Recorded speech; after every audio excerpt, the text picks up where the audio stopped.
नमस्कार दोस्तों।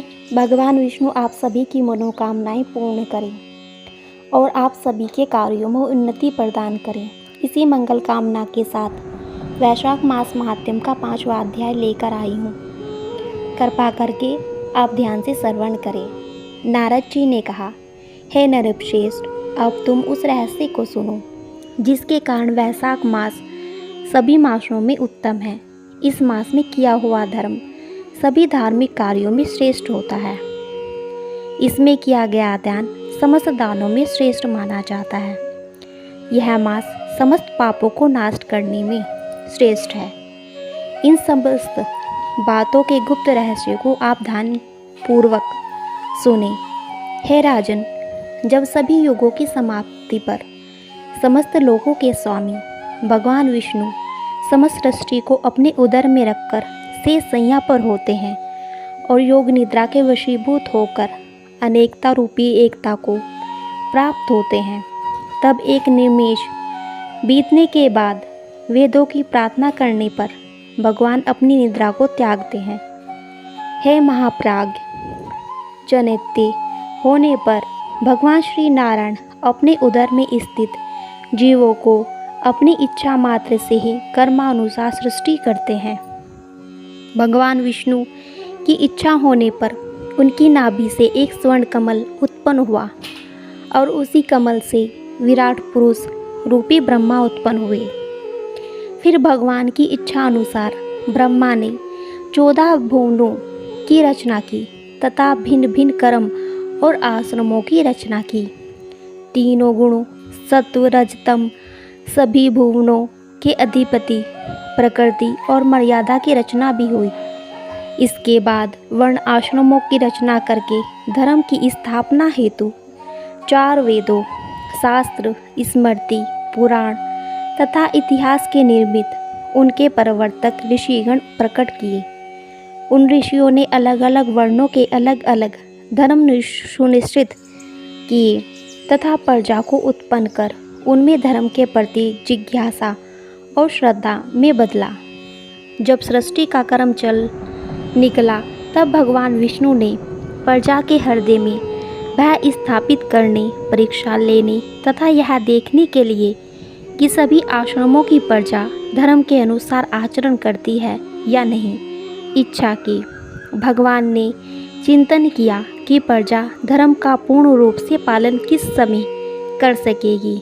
वर्षा ऋतु में चारों ओर जल कीचड़ आदि होने के कारण प्रजा का चित्त ठीक नहीं रहता, उसे स्तनाभाव रहता है और अन्य क्लेशों के होने से वह दुखी रहता है।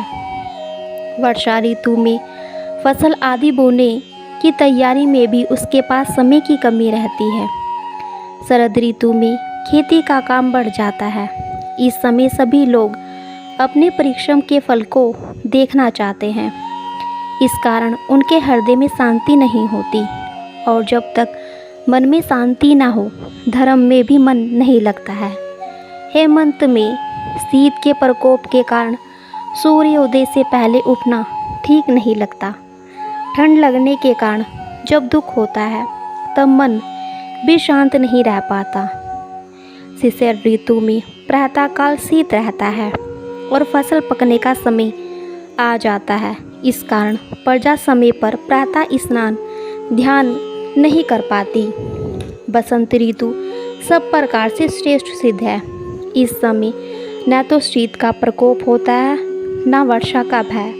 फसल बोने की अथवा काटने की चिंता भी नहीं रहती।